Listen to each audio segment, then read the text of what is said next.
तो दोस्तों अब हम बढ़ते हैं क्लास 10th की ओर और हम देखना स्टार्ट करेंगे प्रश्नावली 9.1 से क्वेश्चन नंबर 9 को। तो दोस्तों देख सकते हैं ये हमारा क्वेश्चन रहा। इस क्वेश्चन को मैंने अपने कॉपी पर ले रखा है। चलिए आपको मैं अब समझाना स्टार्ट करता हूँ। देखिए यहाँ पर क्वेश्चन बोला कि एक मीनार के पाद बिंदु, जैसे मान लीजिए कि हमारे पास एक मीनार है, ठीक है दोस्तों। तो मैं सबसे पहले यहाँ पर एक मीनार बनाता हूँ ऐसे करके, ठीक है। ये हमारा क्या हो गया, यानी कि मीनार हो गया। बोला इसकी पाद बिंदु, इसका पाद बिंदु जो होगा ये होगा, ठीक है ना। पाद बिंदु से एक भवन के शिखर का उन्नयन कोण 30 डिग्री है। तो दोस्तों मान लीजिए कि हमारे पास ये वाला भवन हमारे पास हो गया, ठीक है। तो बोला कि एक भवन के, मैं यहाँ पर लिखता हूँ पहले भवन, ठीक है। एक भवन के शिखर का उन्नयन कोण 30 डिग्री है। तो दोस्तों अगर आप देखिएगा मीनार के पाद बिंदु से अगर भवन का शिखर का जो उन्नयन कोण दिखेगा ना, तो ऐसे करके देखिएगा आप, ठीक है। तो दोस्तों यहाँ पर जो कोण बनेगा, यानी कि उन्नयन कोण हम लोग इसको बोलेंगे। तो उन्नयन कोण जो है ये कितना डिग्री का है, 30 डिग्री का है। मैं फिर से एक बार समझाता हूँ आपको, ठीक है ना।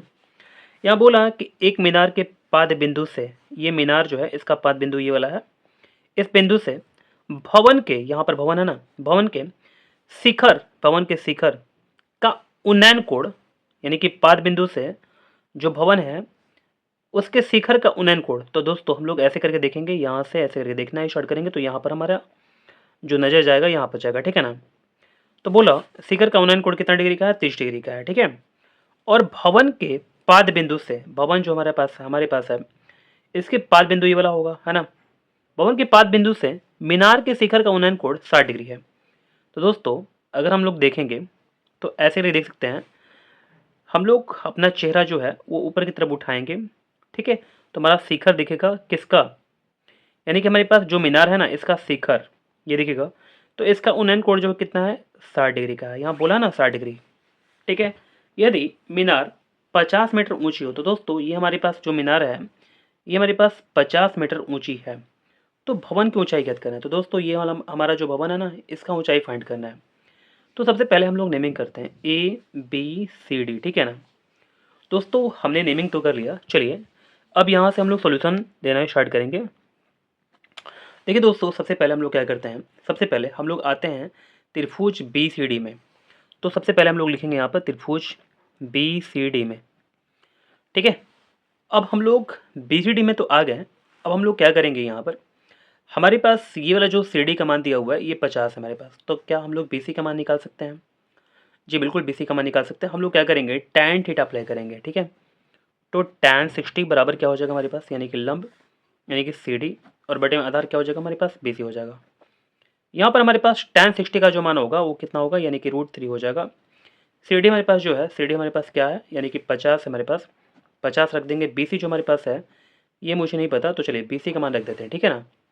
अब देखिए दोस्तों यहाँ पर हम लोग BC में √3 में गुणा करेंगे तो √3 BC आ जाएगा हमारे पास, और बराबर 50 आ जाएगा। और यहाँ से हम लोग क्या कर सकते हैं, BC को निकाल सकते हैं।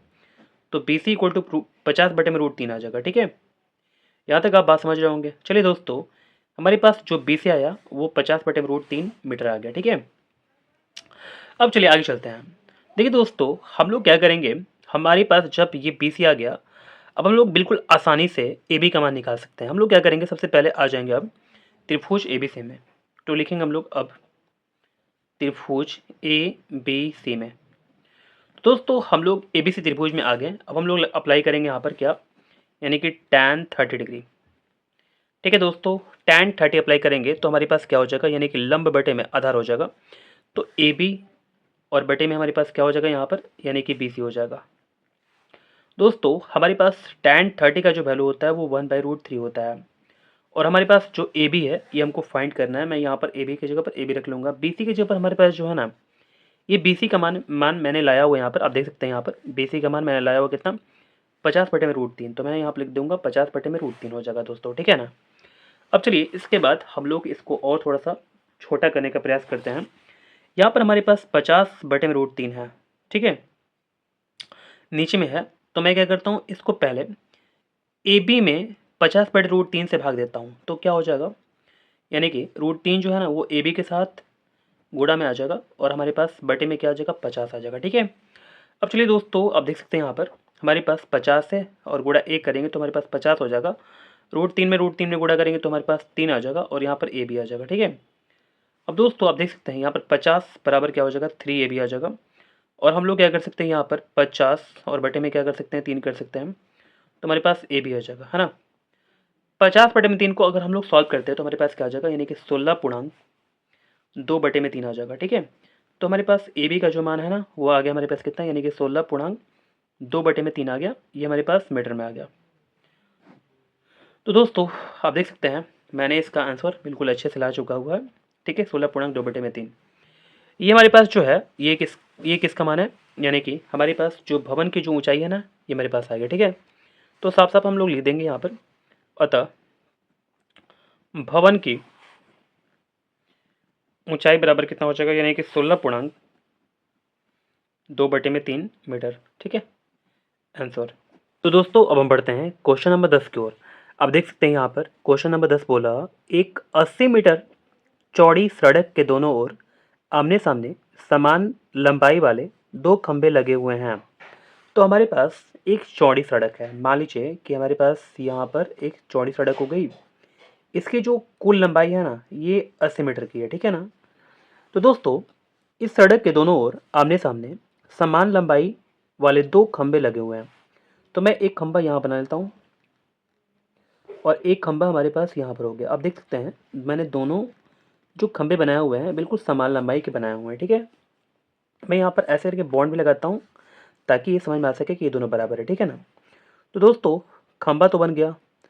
इन दोनों खंभों के बीच सड़क के एक बिंदु से, यानी कि जो दोनों खंभा है ना तो इसके बिल्कुल बीच में तो नहीं, यानी कि कहीं ना कहीं ऐसे करके कहीं ना कहीं एक बिंदु होगा। बोला ना कि दोनों खंभों के बीच सड़क के एक बिंदु से, मान लीजिए कोई एक बिंदु है यहाँ पर सड़क पर। ठीक है, तो एक बिंदु से खंभों के शिखर के उन्नयन कोण क्रमशः 60 डिग्री और 30 डिग्री है। तो मान लीजिए कि हमारे पास यहाँ पर एक बिंदु आ गया। ठीक है, अगर हम लोग देखेंगे इस बिंदु से इस शिखर के यहाँ पर जो हमारे पास ये वाला क्या है, यानी कि खंभा जो है, खंभा का शिखर जो ये वाला है, शिखर का जो उन्नयन कोण है ना ये 60 डिग्री का है। और ये हमारे हमारे पास क्या हो जाएगा, ओहो मैंने यहाँ पर गलती बना दिया, यहाँ पर 60 डिग्री ऐसे करके बना लेंगे हम लोग, यहाँ पर 60 डिग्री हो जाएगा। ठीक है, और हमारे पास ये वाला क्या हो जाएगा, यानी कि 30 डिग्री का हो जाएगा। तो यहाँ पर बोला ना 60 डिग्री और 30 डिग्री है ना। तो दोस्तों यहाँ बोला कि खंभों की ऊंचाई, यानी कि खंभों की ऊंचाई, हमारे पास ये वाला खंभा है और इस ये वाला खंभा है, तो इस दोनों का ऊंचाई, और बोला और खंभों की बीच की दूरी ज्ञात कीजिए। तो दोस्तों हमको ये भी फाइंड करना है इसका बीच का, यानी कि इस पॉइंट से इस खंभा के बीच की दूरी जो है ये फाइंड करना है, और इस खंभा का इस पॉइंट से जो बीच की दूरी है ये हमको फाइंड करना है। चलिए हम लोग सबसे पहले नेमिंग करते हैं, ए बी, यहाँ पर सी हो जाएगा, यहाँ पर डी और यहाँ पर ई हो जाएगा दोस्तों। ठीक है, अब आप देख सकते हैं यहाँ से हम लोग सोल्यूशन देखना स्टार्ट करेंगे। दोस्तों हम लोग क्या करेंगे, मान लेंगे कि माना कि खंभों की ऊंचाई बराबर क्या हो जाएगा हमारे पास, यानी कि x मीटर हो जाएगा। ठीक है, चलिए दोस्तों अब देख सकते हैं यहाँ पर कि खंभा हमारे पास दोनों बराबर है तो ये दोनों x हो जाएगा। ठीक है, अब चलिए दोस्तों हम लोग क्या करते हैं, हमारे पास जो BD है ना, यानी कि चौड़ाई जो है इस सड़क की ये 80 मीटर की है। तो हम लोग क्या करेंगे ना, यहाँ से BC जो है इसको हम लोग y मान लेते हैं। BC बराबर क्या हो जाएगा, y हो जाएगा। तो हमारे पास जो CD होगा वो क्या हो जाएगा, यानी कि CD बराबर 80 माइनस y हो जाएगा। ठीक है, देखिए मैं आपको समझाता हूँ, ये पूरा मिला करके हमारे पास 80 है, तो यहाँ से यहाँ तक y है। ठीक है, तो हमको अगर CD का मान निकालना है तो पूरे में से अगर हम लोग y को घटा ले तो हमारे पास क्या बचेगा, यानी कि CD का मान बच जाएगा। तो मैं आपको यहाँ तक दिखा चुका हूँ कि हमारे पास ये वाला यहाँ से लेकर के यहाँ तक जो हमारे पास है ये y है, और हमारे पास यहाँ से लेकर के यहाँ तक जो है ये 80 माइनस y हो गया। ठीक है, आप लगभग समझ गए होंगे। अब चलिए दोस्तों हम आगे बढ़ते हैं। हम क्या करेंगे, सबसे पहले हम लोग आ जाएंगे ABC त्रिभुज में। तो हम लोग लिखेंगे यहाँ पर त्रिभुज ABC में। तो दोस्तों हम लोग सबसे पहले त्रिभुज ABC में आ गए और हम लोग लगाएंगे यहाँ पर क्या, यानी कि tan 60 डिग्री, यानी कि फॉर्मूला अप्लाई करेंगे। तो हमारे पास क्या हो जाएगा, यानी कि AB यानी कि लंब, और बटे में क्या हो जाएगा हमारे पास, यानी कि आधार हो जाएगा। ठीक है, अब देख सकते हैं हमारे पास tan 60 का जो मान होगा वो √3 हो जाएगा। हमारे पास ए बी जो होगा ना ये x हो जाएगा, और बी सी हमारे पास जो है, हमारे पास बी सी जो है ये y है, हम लोग y यहाँ पर रख देंगे। ठीक है। अब चलिए दोस्तों यहाँ तक देख सकते हैं आप, इतना तक मैंने काम कर दिया। अब हम लोग √3 में और y से गुणा करेंगे, हमारे पास √3y आ जाएगा और यहाँ पर x आ जाएगा। ठीक है। हम इसको पहले इसको ब्रैकेट के अंदर डाल देते हैं, बॉक्स के अंदर डाल देते हैं। ठीक है। अब चलते दोस्तों हम लोग सबसे, अब इसके बाद हम लोग आते हैं त्रिभुज CDE में आते हैं, है ना। तो अब त्रिभुज CD में आते हैं। ठीक है, CDE में आते हैं। तो दोस्तों CDE में आएंगे हम लोग। तो दोस्तों अब देख सकते हैं यहाँ पर हमारे पास 30 डिग्री कोण बना हुआ है, तो हम लोग यहाँ पर लगा देंगे tan 30 डिग्री। tan 30 लगाएंगे तो हमारे पास क्या हो जाएगा, यानी कि लंब, यानी कि हमारे पास DE जो है वो लंब है, और हमारे पास आधार जो हो जाएगा ये CD हो जाएगा। ठीक है। अब दोस्तों आप देख सकते हैं tan 30 का जो मान होता है वो 1/√3 होता है, और हमारे पास जो DE होगा ना वो x हो जाएगा, और CD हमारे पास क्या है, हमारे पास CD देख सकते हैं आप 80 - y है। ठीक है दोस्तों, हमने इतना तक काम कर दिया हुआ है। अब देख सकते हैं यहाँ पर इसको हम लोग क्या करेंगे, इसमें और इसमें गुणा कर देंगे तो हमारे पास क्या आ जाएगा, 80 - y हो जाएगा, और यहाँ पर √3 x हो जाएगा। ठीक है, कोई समस्या नहीं है। अब चलिए दोस्तों, ये हमारे पास समीकरण 1 है ना। तो इसको हम लोग 1 मान लेते हैं अगर, और हम लोग x का मान यहाँ देख सकते हैं कि हमारे पास ये वाला दिया हुआ है। तो हम लोग क्या करेंगे, समीकरण 1 से x का मान रखने पर, ठीक है, समीकरण 1 से x का मान जो है ना इसमें रख देंगे हम लोग। ठीक है ना, यहाँ पर हम लोग समीकरण 2 मान लेते हैं। तो समीकरण 1 से x का मान 2 में रखने पर, यहाँ पर लिख देते हैं 2 में रखने पर। ठीक है ना, समीकरण 2 में रखने पर, समीकरण अब देख सकते हैं समीकरण 2 में रखने पर, ध्यान दीजिएगा दोस्तों, यहाँ पर थोड़ा छूट गया था तो मैंने यहाँ पर ऐसे कर लिया। समीकरण 1 से x का मान समीकरण 2 में रखने पर, ठीक है, कोई आपको समस्या नहीं है। चलिए दोस्तों, हम लोग क्या करते हैं, समीकरण 2 में मान रख देते हैं x का। तो हमारे पास क्या हो जाएगा, 1/√3 आ जाएगा। ठीक है, x का मान हमारे पास क्या दिया हुआ है, x का मान हमारे पास दिया हुआ √3 और y दिया हुआ है, तो हम लोग ऐसे करके रख लेंगे। हमारे पास बटे में हो जाएगा 80 - y हो जाएगा। यहाँ तक कोई समस्या नहीं है। चलिए दोस्तों, हम लोग क्या करते हैं, तिरछा तिरछी गुणा कर लेते हैं। तो 80 - y हो जाएगा, और हमारे पास क्या हो जाएगा, √3 में √3 से गुणा करेंगे 3y हमारे पास हो जाएगा।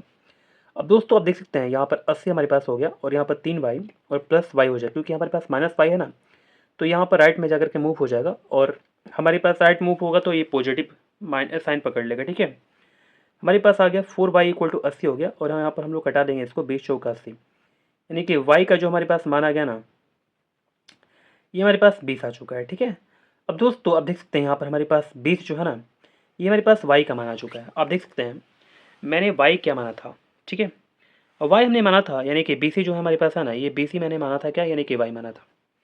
ठीक है, यहाँ पर हम लोग बोल भी सकते हैं कि माना कि खंभों को ऊंचाई हम लोग x माने थे ना, और यहाँ पर हम लोग बोल देंगे कि BC और BC बराबर y, ठीक है, मीटर। तो दोस्तों हमारे पास जो BC है ये हमारे पास आ चुका है, यानी कि y के फॉर्म में था, रूप में था, तो 20 मीटर आ चुका है। तो दोस्तों हम लोग क्या करेंगे, अब हम लोग यहाँ पर CD का मान भी निकाल देंगे। ठीक है, अतः हम लोग क्या करेंगे, यहाँ पर CD = लिखेंगे, तो CD हमारे पास क्या है, 80 - y है, 80 - y है, तो 80 में से हम लोग यहाँ पर y के मान क्या रख सकते हैं, यहाँ पर हमारे पास 20 है ना, तो यहाँ पर हम लोग 20 रख सकते हैं, तो हमारे पास क्या आ जाएगा, यानी कि 60 मीटर आ जाएगा। ठीक है, CD हमारे पास जो आया वो 60 मीटर आ गया, CD हमारे पास क्या आ गया, 60 मीटर आ गया। ठीक है दोस्तों, अब देख सकते हैं यहाँ पर CD हमारे पास क्या आ गया, यानी कि 60 मीटर आ चुका है ना, कोई दिक्कत तो नहीं है। अब चलिए, अब हमको क्या करना है, हमने क्या किया, इस बिंदु से इस खंबे की जो दूरी है वो निकाल दिया, और इस खंबे की भी दूरी निकाली है मैंने। ठीक है ना, यानी कि BC निकल कर आ चुका, CD भी निकल कर आ चुका। अब दोस्तों हम लोग को खंबे की ऊंचाई हमको फाइंड करना है। तो देखिए हम लोग क्या कर सकते हैं ना, यहाँ पर जो हमारे पास y का मान आ चुका है, अगर हम लोग समीकरण 1 में रख दें y का मान, तो हमारे पास x का मान बिल्कुल सिंपल तरीके से आ जाएगा। ठीक है, तो यहाँ पर हम लोग बोलेंगे समीकरण 1 में, ठीक है, 1 में